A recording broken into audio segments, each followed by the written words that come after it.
I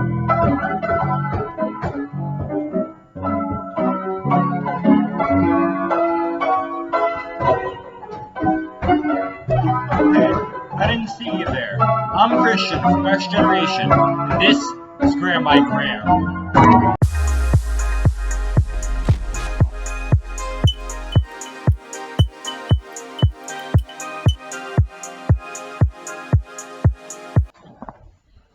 Now, when I say Graham, I don't mean mass. I mean Instagram, one of the most highly competitive social media platforms as a means of marketing and advertising. As you'll hear about in our video on the history of social media, Instagram is currently one of the leading platforms in terms of usage. The internet is the greatest invention to come out of the last 50 years, revolutionizing education, information, communication, and most importantly today, commerce-ation. The physical marketplace for selling goods has become less and less mainstream, depending more and more on advertising goods to buyers than depending on a good as a commodity. Commercial enterprises have used different forms of communication to spread word of their product and its benefits. The telephone inspired the idea of a cold call, calling a known number to influence a buyer through a salesman. The television inspired video advertisements. The first of these commercials aired on July 1st, 1941, advertising Bulova watches before a baseball game.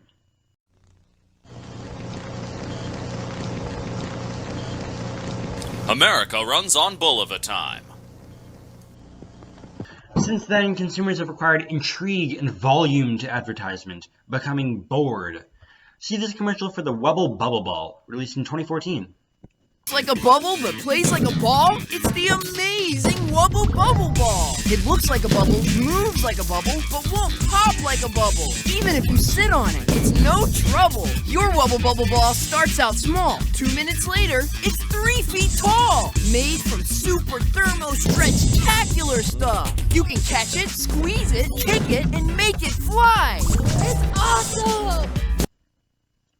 Now, we enter the digital age of social media, where advertisements need to be gripping to draw attention from the myriad of other posts in one's feed.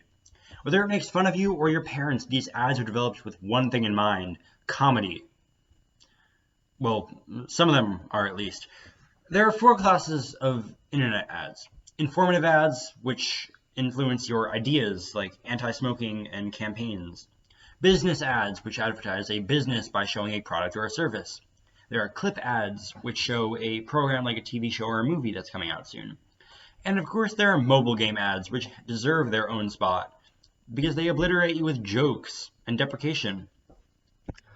Persuasion can only be used well when you know your audience. Mobile games target teenagers who appreciate the comedy of angst and making fun of adults, as well as young children drawn by the aesthetics.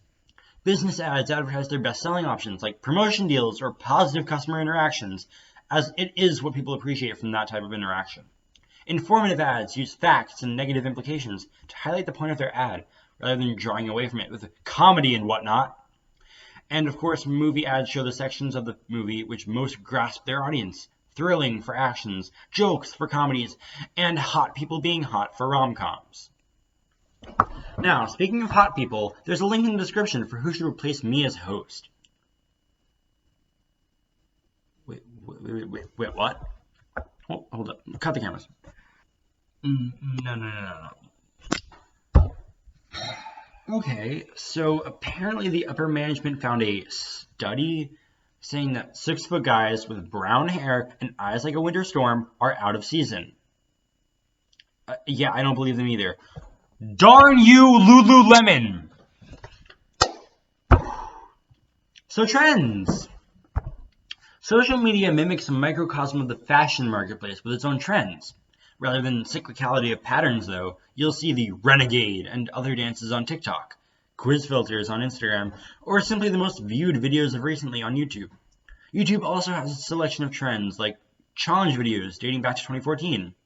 What's cracking, Yo, is EBZ, and today I am doing the Cotton Ball Challenge. Ha ha ha! Comedy. Now, sponsorships. So-dubbed influencers often start partnerships with companies to advertise the product's inherent goodness in return for monetary compensation. So, say the Wubble Bubble Ball company asked me to talk highly of their product in a video. A few things would need to happen.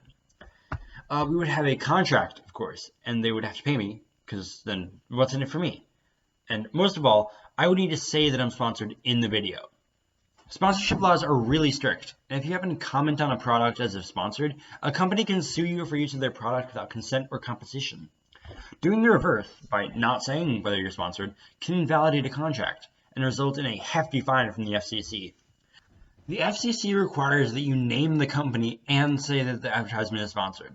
Not doing so justifies unfair or deceptive acts or practices, and thus a fine surmounting as large as $13.3 million, depending on how deep your infractions go. A single radio broadcasting station in New Hampshire was fined $540,000 for failing to disclose that they were paid to speak highly of a hydroelectric energy project by a company set to benefit from it. It's so easy. Sponsorships have become especially common and simple on social media platforms, with Instagram even having the option to include a paid partnership in the post-creation screen. This has made it easier for influencers to advertise sponsorships without fear of fines. Even greater about Instagram is that you can turn your page into a business page, which you can use to advertise your own business. Truthfully, social media has created the ultimate platform for a digital marketplace, for advertisements. No longer can the Roman Forum sustain a dependable income, when any product can be delivered to you, whether by influence or necessity. ShopRite cannot sell without proving its worth on the digital plane. It's impossible to run a business nowadays without publicizing your products and affairs. It's inevitable. Now, thank you for watching. I hope you learned something, and as always, I'm Christian from WestGen. Stay extraordinary.